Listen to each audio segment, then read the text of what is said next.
আমরা জয়ন্তী থেকে বেরিয়ে যাচ্ছি, রাস্তায় দেখছি হাতির পটি। দেখুন সামনে ফ্রেশ পটি এবং হাতির শু, যেখান দিয়ে হাতি যায় এই গাছের ডাল ভেঙে দেয়। এই দেখুন সামনে। তার মানে মাত্র ঘন্টাখানেক আগে একজন গেছে এই জয়ন্তী জঙ্গলে। আপনারা যারা হলংয়ে থাকেন, রাইট, 8-10 কিলোমিটার ভেতরে ঢোকেন, জয়ন্তীর মেন চেকপোস্ট থেকে ভিতরের যে এখানে আমরা ছিলাম, বক্সার যেখানে ভিতরে ছিলাম, সেটা কিন্তু 16 কিলোমিটার, প্রায় 12 কিলোমিটার প্রায়। মানে আপনি জঙ্গলের মধ্যেই থাকছেন, কোর এরিয়াতে থাকছেন। আমরা একটা বার্কিং ডিয়ারও দেখলাম, বাট আনফর্চুনেটলি ক্যামেরা বের করার আগে বেরিয়ে গেছিলো। আমরা ধূপঝোড়া এলিফ্যান্ট ক্যাম্পের দিকে আজকে। সাথে থাকুন, দেখতে থাকুন GD Gear. Welcome to GD Gear. Don't forget to subscribe and click on the bell button. এটা বালা নদী। যাওয়ার সময় আমরা নামতে পারিনি বিকজ অফ আমাদের রাশ ছিল বলে, তাই এখন এখানে দাঁড়ালাম। এটা বিউটিফুল নদী, এটা বালা নদী।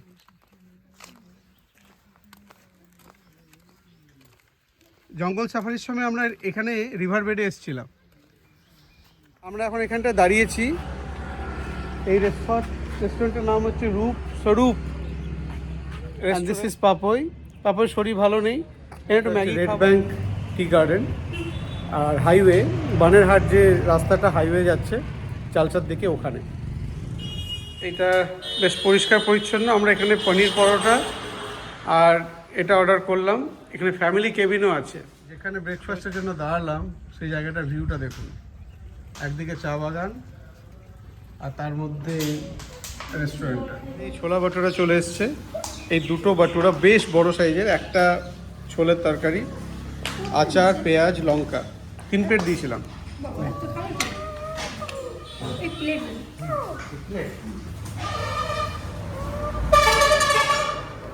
খেতে পারবে তো? হ্যাঁ, লঙ্কাগুলো ফ্রাই করে দিয়ে, লঙ্কা ফ্রাই ওই যেরকম করে দেয় আর কি। Dhupjhora elephant camp.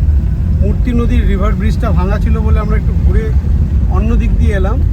বাট এইটা হচ্ছে দেখুন, ডান দিকে এরকম চা বাগান, বাঁ দিকে এরকম সব বাড়ি, তার মধ্যে দিয়ে আমরা যাচ্ছি আমাদের আজকে রাতের আস্তানা ধূপঝোড়া এলিফ্যান্ট ক্যাম্প। এইটাই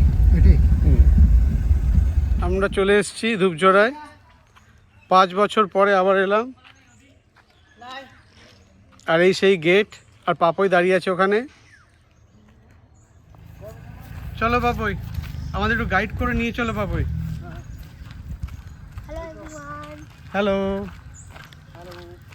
আমরা ধূপঝোড়াতে চলে এসেছি।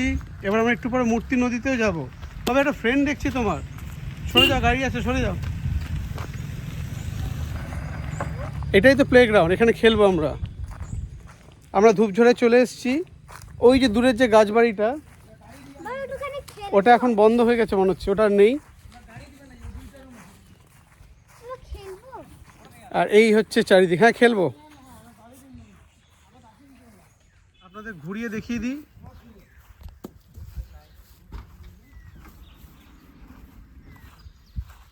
এগুলো যেমনকার তেমনই দেখতে পাচ্ছি, শুধু দূরের গাছবাড়িটা ভেঙে গেছে।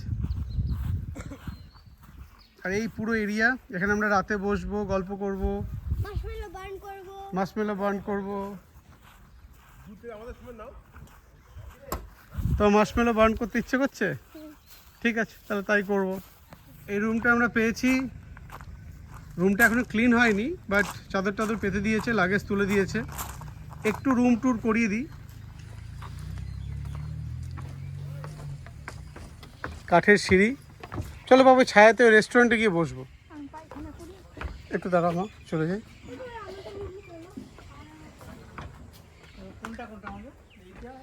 এইটা একটা রুম।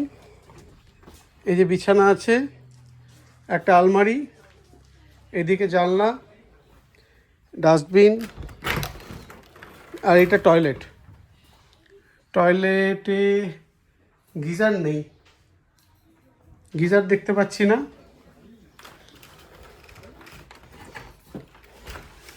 এটাতে থাকার ইচ্ছে ছিল অনেক দিন। এই পর্দা খুললে এখানে দেখা যাবে, আর এইখানে জানলা খুললে এই ভিউ, সুন্দর ভিউ। বাকি রুমটা দেখাচ্ছি, দিয়ে দেখাই। এইটা বোধহয় কিচেন এরিয়া, যেখানে খাবার দাবারের। হ্যাঁ, ডাইনিং রুম, হ্যাঁ এটা ডাইনিং এরিয়া। এটা সেই যেখানে, হ্যাঁ এখানে নাচের ব্যবস্থা হতো আগে সাফারি শেষে, এখন অন ডিমান্ড, আপনি যদি চান তাহলে হবে। এখানটা সবাই বসতো, বিকেলে 1 কাপ করে গরম চা দিত, হ্যাঁ আর এইখানে সাফারি হতো। আর ওই দূরের যে বাড়িগুলো দেখা যাচ্ছে ওখানে হ্যান্ডিক্রাফট হয়। এই যে এখানে যেরকম ম্যাট্রেস পাতা দেখছেন, এরকম ম্যাট্রেস পাওয়া যায়, ধূপকাঠি পাওয়া যায়। ওখানে ওই জায়গাটাতে হাতিগুলো বাঁধা থাকে, হাতিগুলো আসবে, সেগুলো আমরা দেখতে পাবো। এখানে লাঞ্চ খাবার টাওয়ারগুলো দেখাবো, সাথে থাকুন, দেখুন জিডি জ্ঞান। এরপরে আমরা বিন্দু পারেন যাব কালকেই, 1 রাতের জন্য এখানে আছি আমরা। এই হ্যান্ডিক্রাফটের জায়গাটা আমরা যাবো একটু পরে ভিতরে, আপনাদের দেখাবো কি কি হচ্ছে না হচ্ছে। এই জায়গাটায় হাতিগুলো বাঁধা থাকে, অ্যাটলিস্ট হাতিগুলো দেখতে পাবো। এখন যেটা বললো, এলিফ্যান্ট সাফারি অনলাইনে বুক করতে হয়, আর হাতিকে যে স্নান করা বা যেগুলো ছিল আগে, যেটার জন্য আমাদের এখানে মেনলি আসা, সেটা এখন বন্ধ আছে। আমরা ধূপঝোড়াতে আছি, খুব ডিসঅ্যাপয়েন্টেড। মানে আমাকে সুদর্শন বলে এক বন্ধু ছিল, বলেছিল যে এখানে এখন একদম মেনটেন্স নেই, জিরো মেনটেন্স বলতে পারেন। আমি এখানে মেনলি এসেছিলাম যে পাপইকে হাতির পিঠে চাপিয়ে ওই মূর্তির জঙ্গলের দিকে ভিতরে যে নিয়ে যায়, ওটা দেখানো, হাতিতে স্নান করানো, ওগুলো সেটার জন্যই বুক করা, সেটার জন্যই ডুয়ার্স আসা, কিন্তু সেটাই পুরো স্পয়েল হয়ে গেল। মানে এখন মনে হচ্ছে এখানে 1 রাত না থেকে আমি বিন্দু পারেনি গিয়ে 1 রাত থাকতাম 2 রাতের জায়গায়। মানে এখানে ওখানে 1 রাতের জায়গায় 2 রাত হতো। এখানে আমার কিছুই করার নেই বেসিক্যালি, কারণ এই রিসোর্টটা আমি আগেও এসেছি, এখানে আগেও ঘুরে দেখেছি, এই চা বাগান টাগান সবই ঘোরা। মানে এখানে আমার এখন কিছুই করার নেই, ফালতু বসে থাকবো।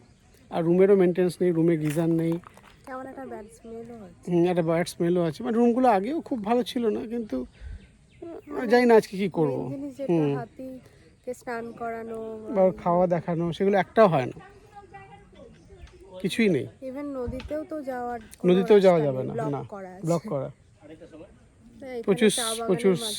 হ্যাঁ, আর চা বাগান পাপই অনেক দেখে নিয়েছে। এর থেকে জয়ন্তীতে থাকলে বা বিন্দুতে চলে গেলে ভালো হতো, টাকাটাও গেল, এখানে খাওয়া দাওয়া ফাওয়া দাওয়া যাই না কেমন হবে, সেফও লাগছে না। দেখি, দেখাবো ভিডিও। ওই হাতি দুটো দেখা গেছে,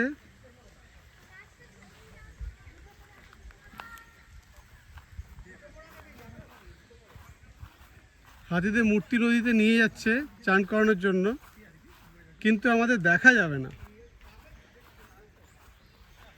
আমাদের যাওয়াও যাবে না। যেমন ফিলিং এখানে সবারই তাই ফিলিং। এই কাকিমা ওনারাও সেটাই বলছেন যে এখানে আগের বার এসেছিলেন, খুব ভালো লেগেছিল। ভালো লেগেছিল, আর এবার এত বাজে লাগছে। হ্যাঁ, আমারও সেই তাই, পাপইকে নিয়ে এলাম। মানে কি করব কি জানি না, কারণ এখানে একবার এসে দেখা কি সব কিছুই দেখা, শুধু হাতির পিঠে স্নান করা যাওয়া ওগুলোর জন্যই আসা, একটা এক্সপিরিয়েন্স, সেটাই স্টপ। কেন স্টপ জানি না।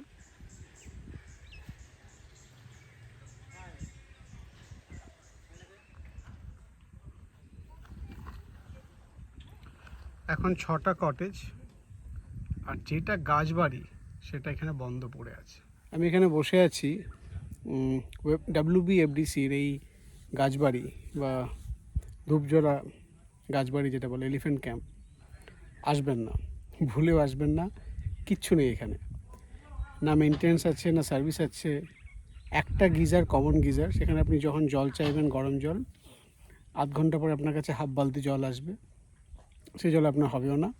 মানে একটা ফ্যামিলিতে অ্যাটলিস্ট আপনার 2 বালতি জল লাগবে, রাইট? সেটা আসতে আপনার মোটামুটি 2 ঘন্টা, কারণ ওদের বাকি জায়গায় সার্ভ করতে হয়। তো মেনটেন্স নেই, রুমগুলো নোংরা, পরিষ্কার নেই, খাবারের আপনার রুমে পার রুমের অ্যাটেন্ডেন্স হিসেবে 275 টাকা চার্জ নেবে, নট ওর্থ। আর এখানে এলিফ্যান্টের তো আপনি চানও দেখতে পারবেন না, নদীতেও যেতে দেবে না, ওই যে জঙ্গল আছে সেটাও যেতে পারবেন না, কোনো লাভ নেই। আমি বলবো স্ট্রিক্টলি নো। তার থেকে বিন্দু পারেন ঘুরুন, জয়ন্তী ঘুরুন, মূর্তির যে মূর্তি, ওয়েস্ট বেঙ্গল ট্যুরিস্ট ডিপার্টমেন্টের যে লজগুলো থাকুন। ফরেস্ট ডিপার্টমেন্ট একদমই নষ্ট হয়ে গেছে, ফরেস্ট ডিপার্টমেন্টের যে কোনো বাংলোই একদমই নষ্ট হয়ে গেছে। এসো নিচে এসো।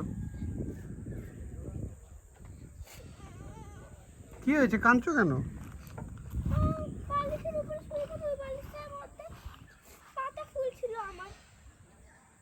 আরে এসো, আমি দেখছি পরে।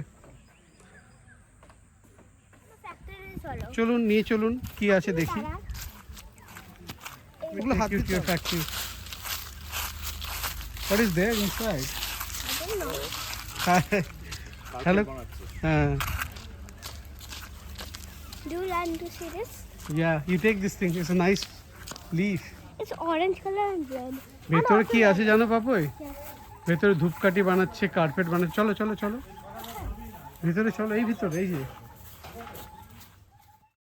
এখানে আগে ধূপকাঠিও বিক্রি হতো, কিন্তু ধূপকাঠির মেশিনটি খারাপ হওয়ায় এখন ব্যাগ, পাপোশ আর কার্পেট পাওয়া যায়। পাপোশগুলো 100 টাকার মতো, আর কার্পেট 1200-1300 টাকা করে বিক্রি হয়। আমরা আগেও নিয়ে গেছি এখান থেকে। আপনারা চাইলে কিনতে পারেন, যেটা এদেরকে সাপোর্ট করবে। এগুলো বানায়, হ্যাঁ, নমো বিশ্বকর্মা। বিশ্বকর্মা যে সমস্ত মেকানিক এগুলোতে হেল্প করে। এগুলো দেখো, পাপোশ আছে, কার্পেট আছে, হ্যাঁ সব বানাচ্ছে এখানে। কি করে বানাচ্ছে তুমি দেখতে পারো, কে দেখো মানে স্পিনিং করছে। লেডিস ব্যাগ এটা। এর মধ্যে দুপুরের খাবারে ডাক পড়লো পেঁয়াজ কলি দিয়ে আলু ভাজা, ডাল, স্যালাড, ভাত আর মাছের ঝোল। ঝোলটা অতীব পাতলা, কিন্তু খাবার খুব বেশি খারাপ টেস্ট নয়, কিন্তু খুব আহামরিও কিছু নয়। হ্যাঁ, একটা ফুলকপির তরকারি, যেটা প্রায় শেষ পাতের দিকে পেয়েছিলাম। এদের একটু ভিড় ছিল। এই যে সামনে দুটো হাতি এলিফ্যান্ট সাফারি করে এলো এরা। আমি অনেক চেষ্টা করেছিলাম বুক করার, বাট পেলাম না। আমার তো আশা ছিল এখানে এসে হাতি এমনি দেখতে পাবো, হাতির স্নান করা দেখবো, আর সাফারি বুক করার দরকার নেই। কিন্তু হিতে বিপরীত হলো, আর এখন যখন বুক করতে যাচ্ছি আর পাচ্ছি না। এখন এখানে জঙ্গল সাফারি বা এলিফ্যান্ট সাফারি যাই করেন, ওটা অনলাইনে বুকিংই হয়। wbsfda.org-তে বুক করে আসবেন, নাহলে স্লট পাবেন না। আমি এখানে যেটা দাঁড়িয়ে আছি, এই জায়গাটা ইলেকট্রিক ফেন্সিং করা আছে।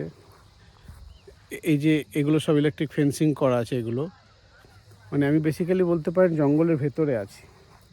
জাস্ট যদি হাতি তার স্নান করাটা দেখতে পেতাম না, বা মেয়েটাকে দেখাতে পারতাম, আর আমার কিছু লাগতো না। ঘড়ির কাঁটায় 5:56 বাজে, 6টাও বাজেনি। আমি ধূপঝড়া এলিফ্যান্ট ক্যাম্পে আছি রাতে। বিভৎস সুন্দর বলে যদি কোনো শব্দ থাকে, এখন এটাই। ব্যাকড্রপে সাউন্ডটা এনজয় করুন। ছোট ছোট এই হাটগুলো, যেখানে আপনি বসতে পারেন, কেউ নেই, প্রত্যেকটা কটেজ ফুল, আর আকাশে full moon night. Good morning everyone, this is the view from my room in elephant Dhupjhora camp. ঘুম থেকে উঠলাম, হাতিগুলো আমাদের এরিয়াতে ঢুকে গেছে। কেন ঢুকতে দেবো? ওদের এরিয়াতে যখন আমরা ঢুকতে পারি না, আমাদের এরিয়াতে ওরা কেন ঢুকবে? আচ্ছা, এই দেখো দুটো হাতি, ওখানে আবার একটা দাতাল হাতি আছে, মানে যেটা তোমার মেল হাতি বলে আর কি ওই ক্যাম্পে। কালীপুরা শেষ করে নিয়ে যাচ্ছে, এটা খাবে।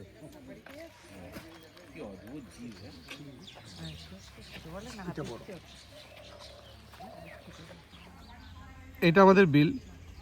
এই ধূপঝড়া এলিফ্যান্ট ক্যাম্পের খাবার সিস্টেমটা একটু বুঝিয়ে দিই। এখানে পার হেড 500 টাকা করে নেওয়া হয়। লাঞ্চ 175, ডিনার 175, বিকেলে স্ন্যাক্স 75, সকালে ব্রেকফাস্ট 75, সব নিয়ে 500 টাকা। এবার আপনি যদি কোনোটা স্কিপ করেন, সেটা ওরা কেটে দেবে, হুইচ ইজ ভেরি নাইস। মানে তার জন্য আপনাকে এক্সট্রা করে টাকা দিতে, মানে এই নয় যে আপনার 500 প্যাকেজ নিতেই হবে। আমরা যেমন দুপুরে 4 জন খেয়েছিলাম, রাতে 3 জন খেয়েছিলাম, সেভাবে টাকা দিয়েছিলাম। আপনারা আপনাদের হিসাব মতো প্যাকেজটা প্ল্যান করে নেবেন।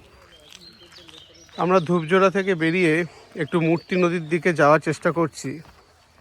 কিছুই তো পেলাম না, তো দেখি যদি এই চা বাগানের ভেতর দিয়ে গিয়ে মূর্তি নদীর দিকে যাওয়া যায়। এই দিক দিয়ে আমরা যাচ্ছি, রাস্তা সরু হয়ে গেছে, জানি না যাওয়া যাবে কি না। এই চারিদিকে চা ক্ষেত, এদিকে চা গাছগুলো ছাঁটাই করা হয়ে গেছে, সামনে দেখছি ছাঁটাই চলছে। দেখি মূর্তি নদীটা দেখা যায় কি না। এটা দিয়েই ধূপজোড়ার ভিডিওটাকে শেষ করব। দাদারা কত কষ্ট করে সবগুলো কাটছে, আবার নতুন পাতা গজাবে বলে। বাবা আজকে চা পাতা তোলার কাজ নিয়েছে। ওই যে দূরে সাদা লাইনটা দেখা যাচ্ছে, মূর্তি রিভার হবে। এখান থেকে 300-400 মিটার, ওখানে একটা ফরেস্ট ওয়াচ টাওয়ারও আছে। যাই হোক, আটার ডিসঅ্যাপয়েন্টমেন্ট। আপনারা যদি আসেন কালীপুর ইকো ক্যাম্প বুক করতে পারেন, কারণ ওখানে অ্যাটলিস্ট একটা ওয়াচ টাওয়ার আছে, Medla watch tower. Dhupjhora elephant camp ভুলেও বুক করবেন না, প্রচণ্ড মর্মাহত হবেন। আর যদি সত্যিই বন বাংলায় থাকার ইচ্ছা হয়, মূর্তি নদীর ধারে বনানী কিংবা ওয়েস্ট বেঙ্গল ট্যুরিজমে মূর্তি ইকো রিসোর্ট বুক করবেন। খুব ভালো থাকবেন, খুব ভালো ভিউ দেখবেন, বাচ্চাদের নিয়ে এনজয় করবেন। ভালো থাকুন, সাথে থাকুন। জিডি জ্ঞান সাইনিং অফ ফ্রম ধূপজোড়া।